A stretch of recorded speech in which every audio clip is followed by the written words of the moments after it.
Hello hello Pramod, hello. घाबरलेल्या आवाजात मदनने प्रमोदला phone लावला. हॅलो. काय साला कटकट आहे. हॅलो मदन बोल. हॅलो. थोडं चिडून प्रमोद बोलत होता. हॅलो. अरे प्रमोद, तो आला आहे. तो नाही सोडणार रे आपल्याला. प्रमोद मला वाचव, मला वाचव रे, घाबरत मदन म्हणाला. हॅलो मदन, अरे कोण आला आहे. तू तर घरी आहेस ना. हॅलो मदन, अरे तू घरी आहेस ना. प्रमोद डोळे चोळत म्हणाला. हॅलो. मदनचा आवाज आला आणि फोन कट झाला. चायला पचत नाही तर पितो कशाला, साला बेवडा, असे बोलून प्रमोदने फोन ठेवून दिला. मरू दे, आता उद्या जाऊन बघतो काय झाले ह्याला, असे स्वतःशी बोलून त्याने फोन ठेवून दिला. सकाळी आपले दैनंदिन काम उरकून प्रमोद मदनच्या घराच्या दिशेने निघाला. मदन, ए मदन, अरे उठला की नाही तू. मदनच्या घराबाहेर येऊन प्रमोदने आवाज दिला. त्याचा आवाज ऐकून मदनची पत्नी बाहेर आली. अगो बाई, भाऊजी तुम्ही, आणि इकडे ते पण ह्यावेळी. मदनची पत्नी प्रमोदला बाहेर पाहून आश्चर्याने म्हणाली. होय वहिनी, मदन आहे का घरात. आत डोकावत प्रमोदने विचारले. हो आहेत ना, मागच्या खोलीमध्ये झोपले आहेत. तुम्ही रात्री त्यांना सोडून गेला तेव्हापासून तिकडे झोपले आहेत. जरा जास्त झाली होती वाटतं त्यांना.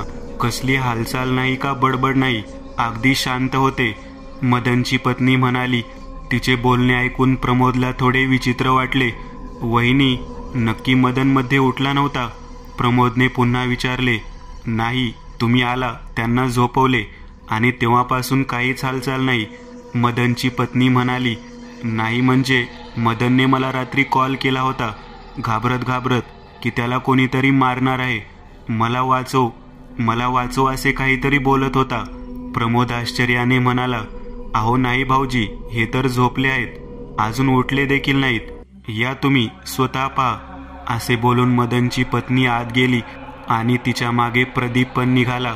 अहो अहो ऐकलं का, प्रमोद भाऊजी आले आहेत, मदनची पत्नी त्याला उठवत म्हणाली. मदन, ए मदन, अरे उठले का, वाजले बघ किती. प्रमोद म्हणाला. अहो उठला का, असे बोलून तिने मदनच्या अंगाला हात लावला तर अंग थंडगार पडले होते, बर्फासारखे.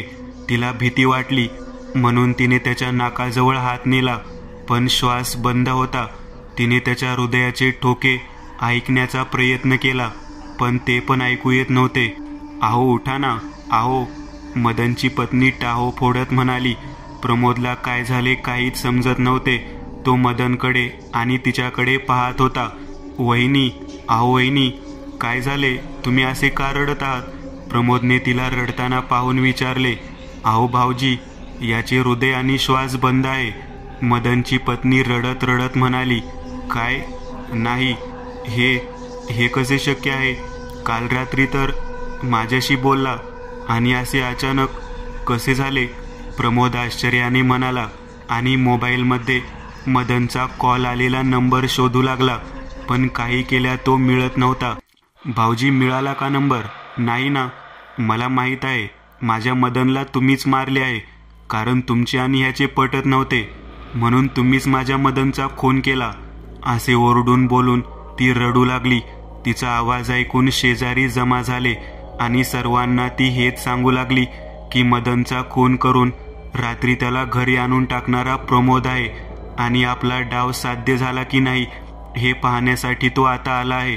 लोकांच्या काही लक्षात येण्याआधी प्रमोदने तिकडून पळ काढला आणि घरी न जाता त्याने थेट रेल्वे स्टेशन गाठले. धावत पळत तो एका प्लॅटफॉर्मवर पोहोचला आणि समोर दिसेल त्या गाडीच्या डब्यामध्ये शिरला. बसायला जागा नसल्याने तो दरवाजाजवळ बसला. प्रमोद गावात राहणारा एक श्रीमंत आणि प्रतिष्ठित व्यक्ती होता.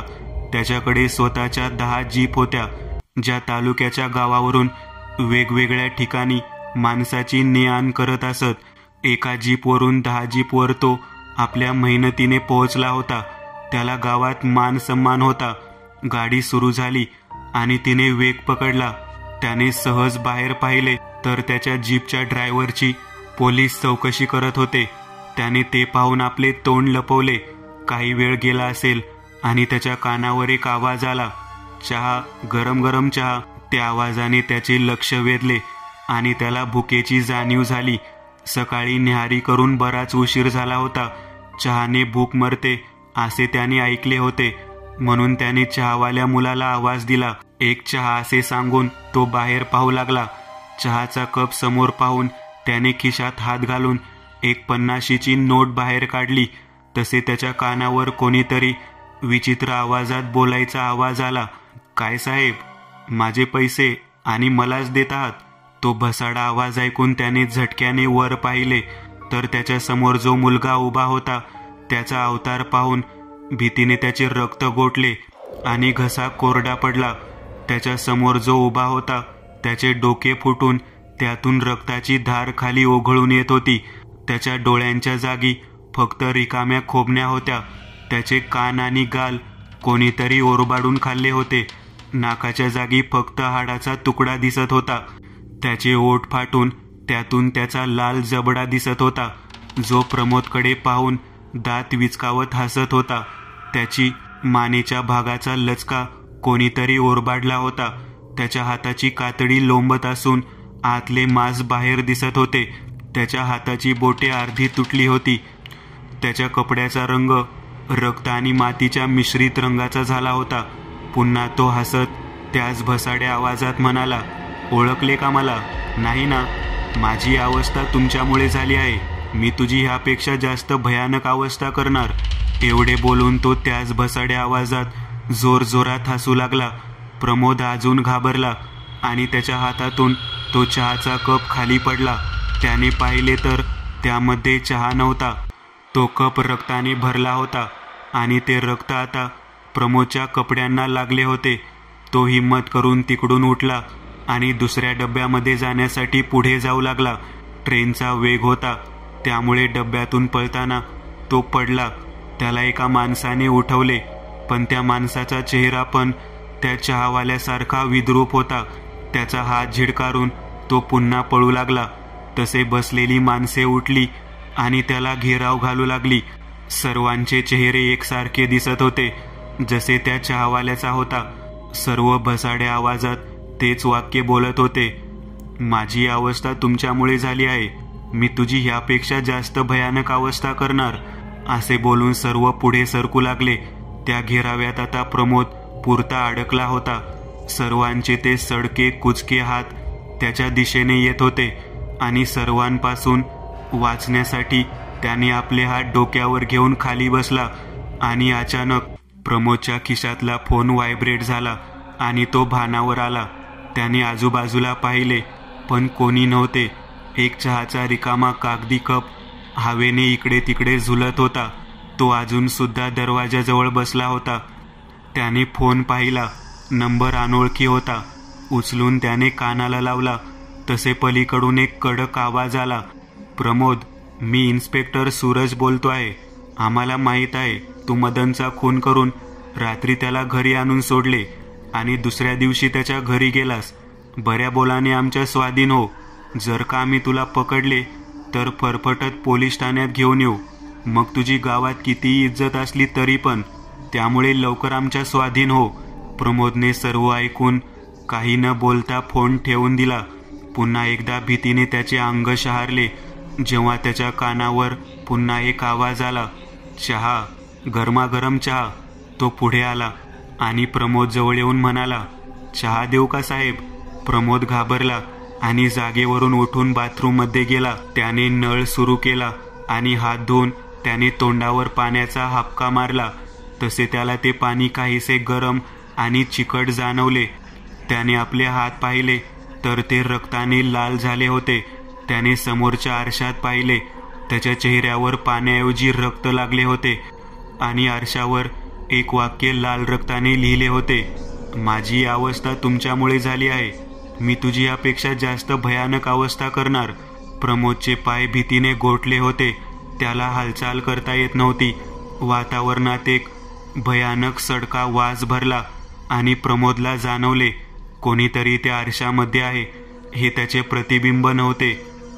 एक भयानक किन्नरी हास्य वातावरणात घुमले आणि एक भयानक सडका चेहरा त्या आरशातून बाहेर आला.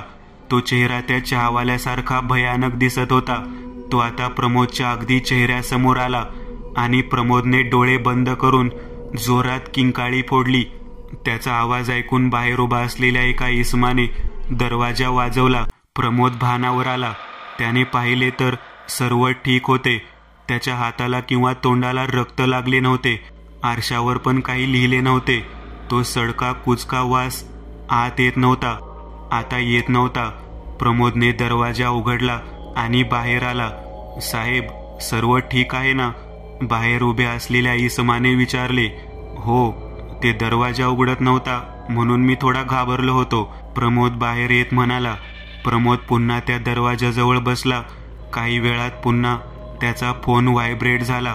ह्यावेळी नंबर ओळखीचा होता. प्रमोदच्या घरून त्याची पत्नी निर्मलाने त्याला कॉल केला होता. हॅलो, अहो कुठे आहात तुम्ही? इकडे पोलीस येऊन चौकशी करून गेले आणि ते म्हणत होते की मदनचा खून तुम्ही केला आहे. मला तर काहीच समजत नाही. रडत रडत निर्मला म्हणजे प्रमोदची पत्नी म्हणाली.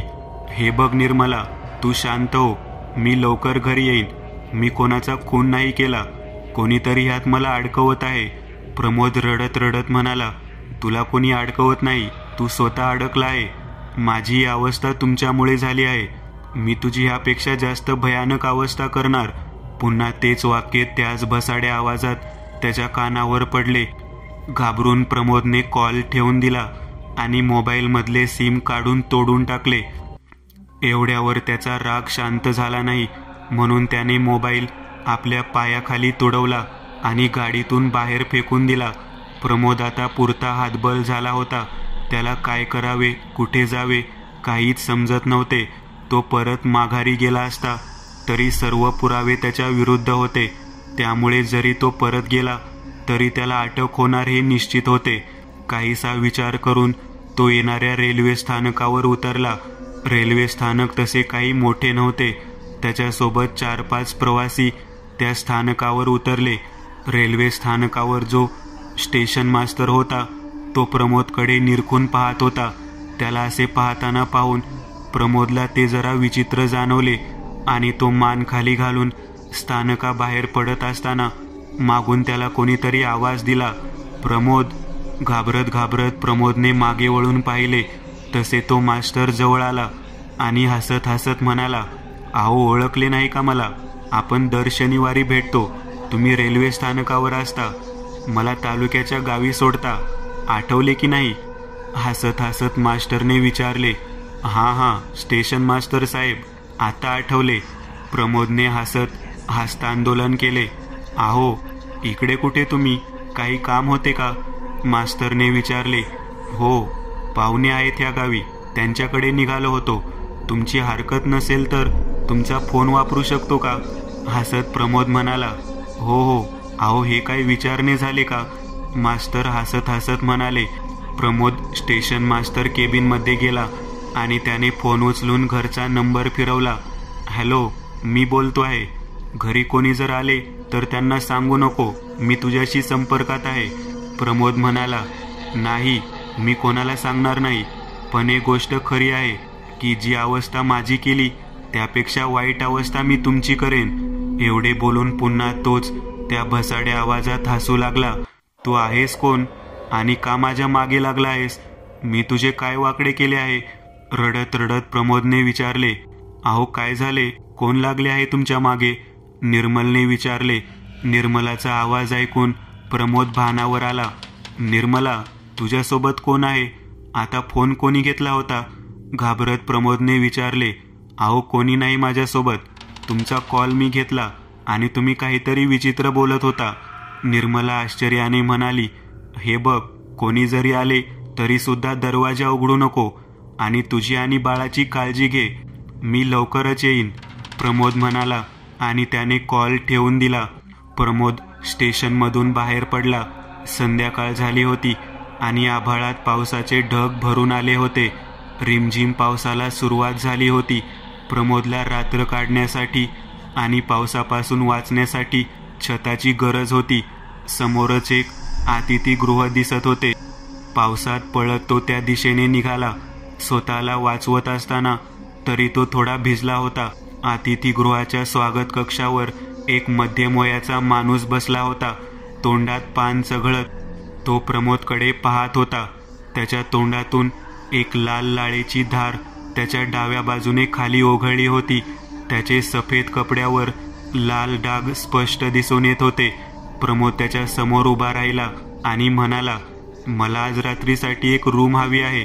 प्रमोदचे ते वाक्य ऐकून तो जरासा हसला आणि आपल्या तोंडात कोंबलेले पानाची पीक त्याने पीकदानीमध्ये सोडली. साहेब, तुमची रूम तर बुक आहे. सकाळीच तुमचे नाव आणि एक फोटो घेऊन एक मुलगा आला होता, साधारण 25-1 वर्षाचा असेल. त्याने तुमची रूम बुक करून ठेवली आणि तुमच्यासाठी एक निरोप पण ठेवला आहे. तो माणूस चावी देत असताना चावी खाली पडली आणि ती उचलत असताना प्रमोदने आश्चर्याने विचारले, कोण मुलगा आणि काय निरोप? प्रमोदने चावी उचलून वर पाहिले तर त्या माणसाचा अवतार त्या चहावाल्या मुलासारखा झाला होता. डोके फुटून त्यातून रक्ताची धार खाली ओघळून येत होती. त्याच्या डोळ्यांच्या जागी फक्त रिकाम्या खोबण्या होत्या. त्याचे कान आणि गाल कोणीतरी ओरबाडून खाल्ले होते. नाकाच्या जागी फक्त हाडाचा तुकडा दिसत होता. त्याचे ओठ फाटून त्यातून त्याचा लाल जबडा दिसत होता, जो प्रमोदकडे पाहून दात विचकावत हसत होता.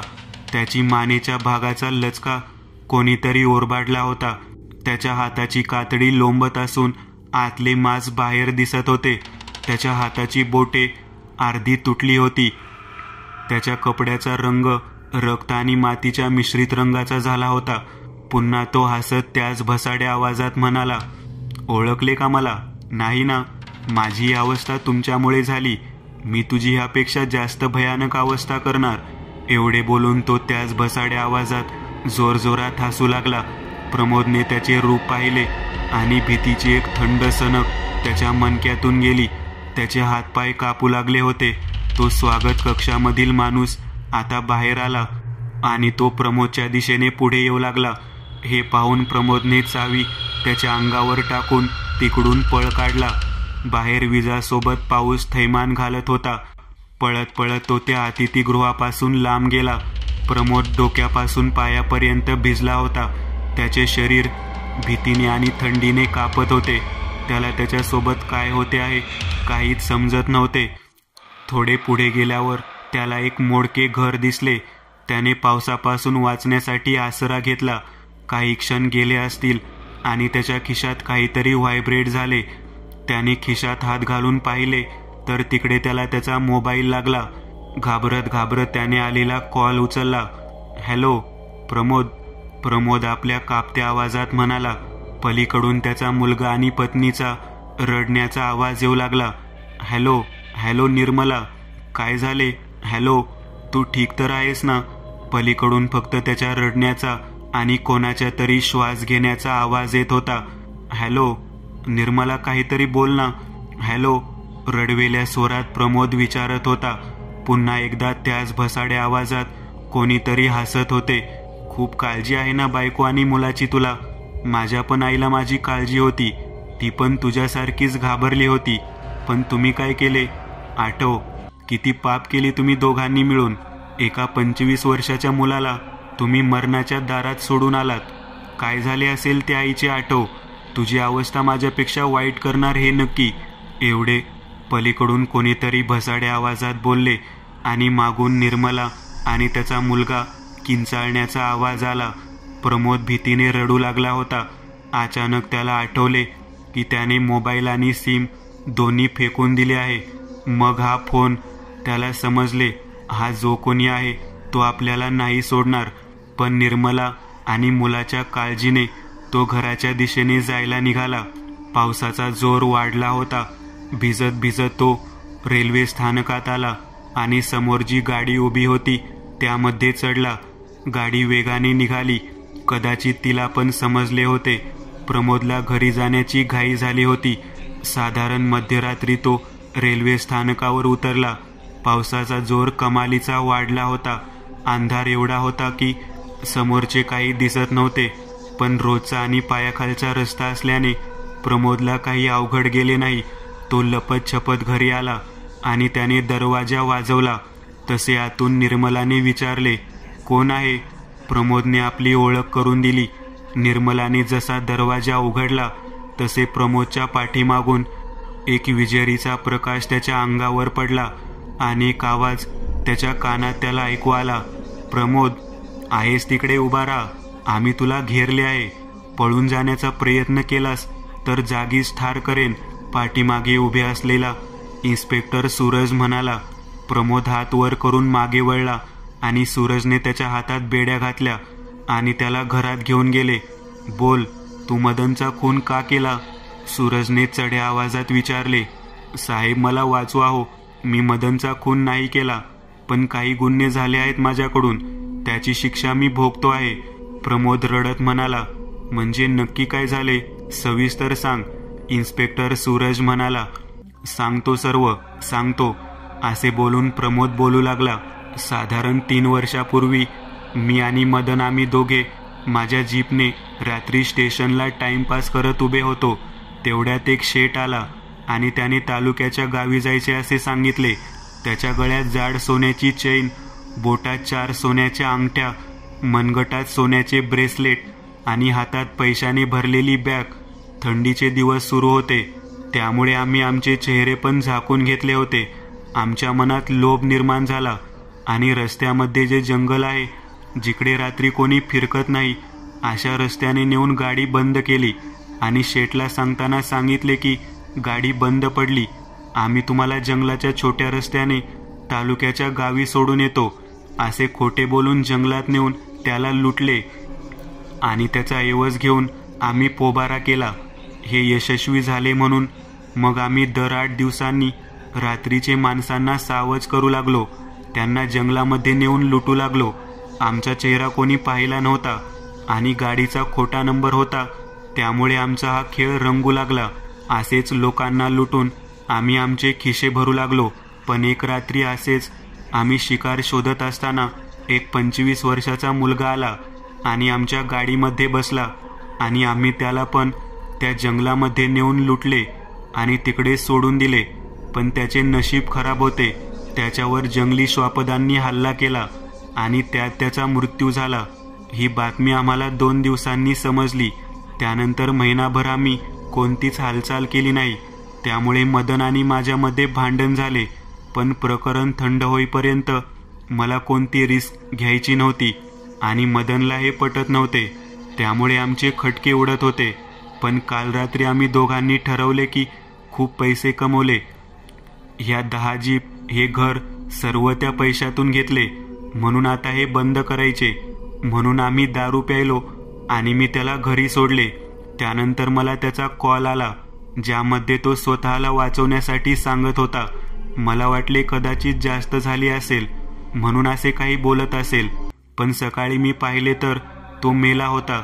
खरंच सांगतो साहेब, आम्ही लुटालूट केली पण खून नाही केला. बहुतेक त्याच मुलाच्या भूताने मारले मदनला आणि आता तो माझ्या मागे लागला आहे. साहेब, मला अटक करा, मला कोठडीमध्ये ठेवा साहेब, पण मला त्याच्यापासून वाचवा, त्याच्यापासून वाचवा साहेब मला. हात जोडून रडत प्रमोदने आपल्या गुन्ह्याची कबुली दिली. पोलिसांनी त्याला जीपमध्ये बसवून पोलीस स्टेशनला न नेता जंगलाच्या दिशेने घेऊन जाऊ लागले. साहेब, हे तुम्ही मला कुठे घेऊन जात आहात साहेब? घाबरून प्रमोदने विचारले. तसे इन्स्पेक्टर सूरज मागे वळला आणि हसून म्हणाला, तुला तुझ्या कर्माची शिक्षा देण्यासाठी. कारण जो मुलगा मेला तो माझा मावस भाऊ होता आणि मी ठरवले होते, ज्या दिवशी त्याचा खून भेटेल त्या दिवशी त्याची अवस्था ही माझ्या भावापेक्षा जास्त भयानक करणार. सूरजच्या तोंडून ही वाक्य ऐकून प्रमोद भीतीने कापू लागला. रात्रीचा भयान अंधार आणि पावसाची संततधार यामध्ये सूरजने जीप जंगलाच्या मध्यभागी थांबवली आणि प्रमोदला बाहेर काढून त्याच्या दोन्ही गुडघ्यांवर बंदुकीने गोळी चालवली, जेणेकरून प्रमोदला पळता येऊ नये. आणि त्याला तिकडे सोडून सूरज आणि 2 हवालदार माघारी फिरले. प्रमोद त्याच्याकडे दयेची भीक मागत होता, पण सूरज त्याची ऐकण्याच्या मनस्थितीमध्ये नव्हता. सूरजने रिपोर्ट तयार केला. पोलिसांना गुंगारा देऊन प्रमोद जंगलाच्या दिशेने पळाला आणि 2 दिवसांनी त्याचे जनावरांनी अर्धे खाल्लेले शव पोलिसांना मिळाले. मदनने काहीतरी भयानक पाहिले, त्यामुळे त्याला हृदयविकाराचा झटका येऊन मरण पावला. जंगलामध्ये ज्या लुटमारीच्या केस येत होत्या त्यातले दोन्ही गुन्हेगार मृत घोषित करून फाईल बंद केली गेली. अजूनही त्या जंगलाच्या रस्त्यावर कोणाचे कधीच काही चोरीला जात नाही आणि असे कोणी करण्याचा प्रयत्न केला तर तो अजून तिकडेच आहे.